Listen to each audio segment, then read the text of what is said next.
Selfmaak speelgoed vir baba, jong en ouer honde. Jan Blom gesels oor sy nuwe album en lirieke en Ruben deel kookgeheime.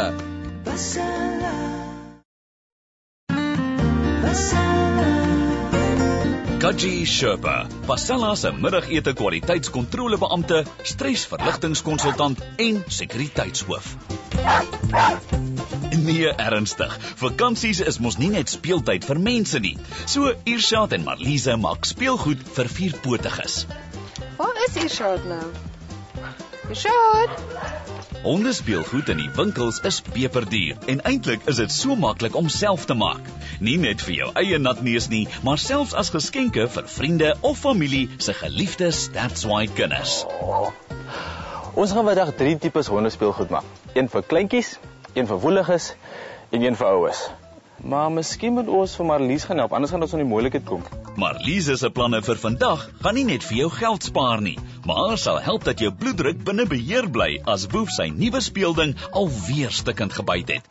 Alles word dus van weggooi goed gemaak. O, hier is julle tweeetjies. Ja, jammer, ons het so 'n bietjie vasgehak, maar ek sien net al weggespring. Ja, ek het sommer 'n voorbeeld gemaak van 'n speelding vir 'n klein hondjie en dit bestaan basies uit 'n lapvlegsel wat deur 'n tennisbal geryg is. Ja, is lekker, ek sien as 'n bal so jy kan dit gooi en ek is seker die honde is mal oor hierdie tosseltjies. Hulle is mal oor, jy gaan nou sien. So jy gaan begin deur 'n knoop te maak, dan vir die vlegsel gaan jy 6 stroke gebruik en wissel maar die kleure af. Hoe meer verskillende kleure, hoe meer interessant natuurlik. Irshad, kan jy dalk vir ons 'n gat in die tennisbal maak? O, ja, natuurlik. Sal ek sommer die mes gebruik? Ja, jy kan hom net insteek en dan in die ronde draai en soos vir die gat begin vorm kan jy nog dele wegsny met die skêr. Pas op tog net vir daardie vingers. Trek hom terwyl jy vleg. Onthou net die bal moet nou aan die ander kant nog deurgeryg word. So los eers die knoop aan die ander kant en dan gaan ons die stroke deur die bal steek en jy kan sommer die agterkant van 'n houtlepel of iets gebruik net om hom deur te forceer. En dan gaan ons nog 'n knoop aan die ander kant maak en daar is jou speelding klaar. So maklik is dit.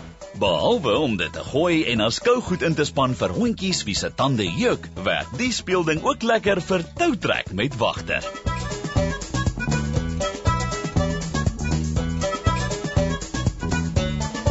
Ons noem dalk iets wat almal weet, maar onthou tog om seker te maak jy het genoeg tyd om aan 'n hond te bestee voor jy een kry.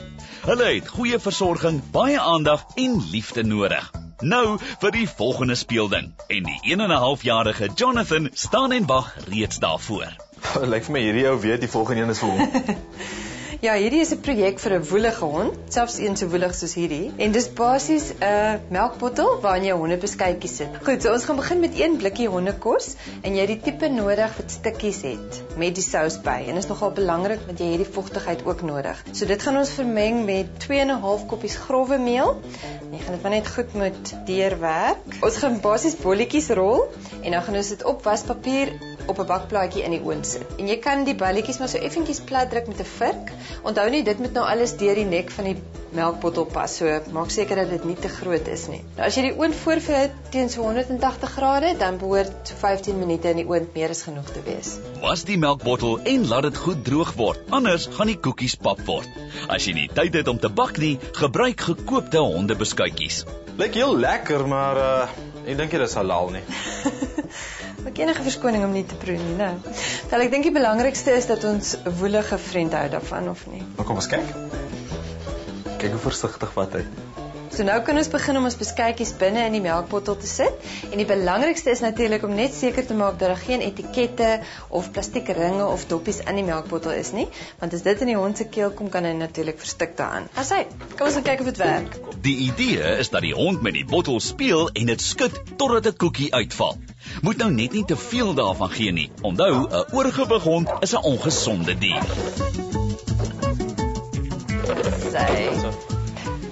Kyk hoe slim is hy, het al klaar beskuit uit. Okay, ons moet nou net nie vergeet van ons ou honde nie. Reg so? Neem jou hond se ouderdom in ag wanneer jy kos of speelgoed koop of maak. Nes by mense bring jaartelling skete en kan die verkeerde keuses jou troeteldier benadeel. So wat ek in gedagte het vir die ou hond wat se tande dalk nou al so 'n bietjie broos is hierdie speelding wat bestaan uit 'n sokkie, sponse en 'n lekker sagte speeldingetjie. Ja, wel ek dink my vrou gaan waardeer as ek my sokkies gaan gebruik vir honde speelgoed nie. Hierdie is nou 'n ideale projek vir al daardie onpaar sokkies wat in die kas lê. Ons gaan begin deur die spons in die sokkie te druk en jy kan hom maar lekker druk tot hy heel voor in die sokkie is. Maak jy 'n knoop en dan gaan jy die raserige speeldingetjie indruk en weer 'n knoop maak. En dit is basies die hele storie. Ek neem aan mense kan hom seker maar ook rondgooi want hier's 'n balletjie in. Ja, nee natuurlik. En ek dink ek het 'n ou hond hier eers gesien. Onthou dat 'n bietjie oefening elke dag jou ouer beste vriend goed doen. So benut die speelding ook daarvoor. Hierdie een is vir Nikkie.